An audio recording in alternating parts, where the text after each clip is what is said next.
नमस्कार, आप देख रहे हैं न्यूज 18 बिहार झारखंड। मैं हूं आपके साथ रुचिका राज।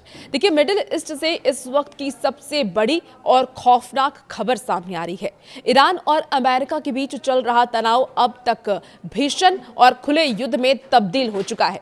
ईरान ने अमेरिका के खिलाफ सीधे तौर पर अपनी सबसे बड़ी सैन्य कार्रवाई शुरू कर दी है। ईरानी सेना यानी कि IRGC ने कुवैत में स्थित अमेरिकी सैन्य ठिकानों को निशाना बनाकर ताबड़तोड़ मिसाइलें और आत्मघाती ड्रोन दागे हैं। कुवैत की सेना के एयर डिफेंस सिस्टम इस वक्त आसमान में गूंज रहे हैं और ईरान की मिसाइलों को रोकने की कोशिश कर रहे हैं। क्या मिडिल ईस्ट में तीसरे विश्व युद्ध की शुरुआत हो चुकी है? क्या अमेरिका और ईरान के बीच हुआ सीज़फायर पूरी तरह टूट चुका है? हम आपको इस विनाशकारी हमले की एक एक इनसाइड स्टोरी इस वीडियो में बताने वाले हैं, तो हमारे साथ अंत तक बने रहिए। देखिए, ईरान ने क्यों किया हमला, सबसे पहले ये समझते हैं। आपको ये समझाने की कोशिश करते हैं कि अचानक ईरान ने ये कदम आखिर उठाया तो क्यों उठाया। दरअसल इस भयानक जवाबी हमले के पीछे की वजह है ईरान के बदर अब्बास पोर्ट पर हुए अमेरिकी हमले। रिपोर्टों के मुताबिक पिछले 48 घंटे में अमेरिकी वायुसेना ने ईरान के रणनीतिक रूप से बेहद महत्वपूर्ण बदर अब्बास क्षेत्र में बने ईरानी नौसेना के ठिकानों और ड्रोन लॉन्चर साइट्स पर भारी बमबारी की थी। अमेरिकी राष्ट्रपति डोनाल्ड ट्रंप ने एक कैबिनेट मीटिंग के बाद साफ कर दिया था कि वो ईरान के इनरिच्ड यूरेनियम के कार्यक्रम को बर्दाश्त नहीं करेंगे। अमेरिका की इस आक्रामकता और हवाई घुसपैठ से ईरान बुरी तरह बौखला गया है।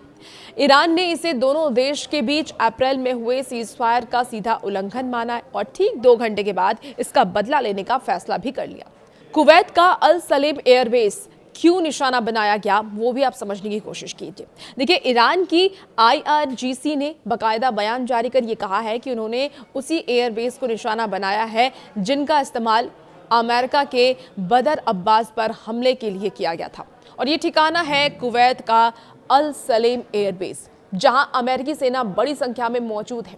ईरान ने कुवैत की धरती पर मौजूद इस अमेरिकी बेस पर ब्लास्टिक मिसाइलें और कई घातक सुसाइड ड्रोन दागे हैं।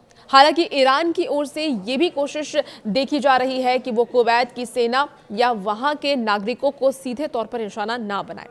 ईरान का ये भी कहना है कि उनका मकसद सिर्फ और सिर्फ अमेरिकी सेना को सबक सिखलाना है।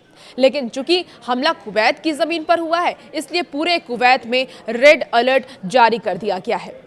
इस हमले के बाद कुवैत की सेना तुरंत एक्शन में भी आ गई है। कुवैत की रक्षा मंत्रालय ने की तरफ से जो बयान सामने आया है, उस बयान का भी हम आपको जिक्र कर देते हैं। उस बयान में क्या कुछ कहा गया वो आपको बताते हैं। बयान में ये कहा गया है कि उनका एयर डिफेंस सिस्टम एक्टिव है और उन्होंने ईरान के कई ड्रोनों को हवा में ही ध्वस्त कर दिया है।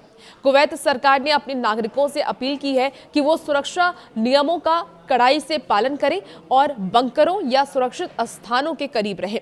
सबसे चौंकाने वाली बात तो यह है कि इसी हफ्ते ईरान का एक प्रतिनिधि मंडल कुवैत में ही अमेरिका के साथ सीज़फायर की फाइल ड्राफ्ट पर बातचीत करने के लिए गया हुआ था। लेकिन बातचीत की मेज से सीधे युद्ध के मैदान में तब्दील हुई इस स्थिति ने यह साबित कर दिया है कि अब कूटनीति के सारे रास्ते बंद हो चुके हैं।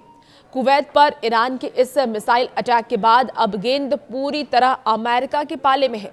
जानकार ये मान रहे हैं कि डोनाल्ड ट्रंप प्रशासन ईरान को इसका बेहद कड़ा और विनाशकारी जवाब दे सकता है। अगर ऐसा हुआ तो ये युद्ध सिर्फ ईरान, अमेरिका और कुवैत तक सीमित नहीं रहेगा, बल्कि पूरा मिडिल ईस्ट इसकी चपेट में आ जाएगा। कच्चे तेल की सप्लाई चेन से लेकर के वैश्विक अर्थव्यवस्था पर इसका सीधा और बेहद बुरा असर पड़ेगा।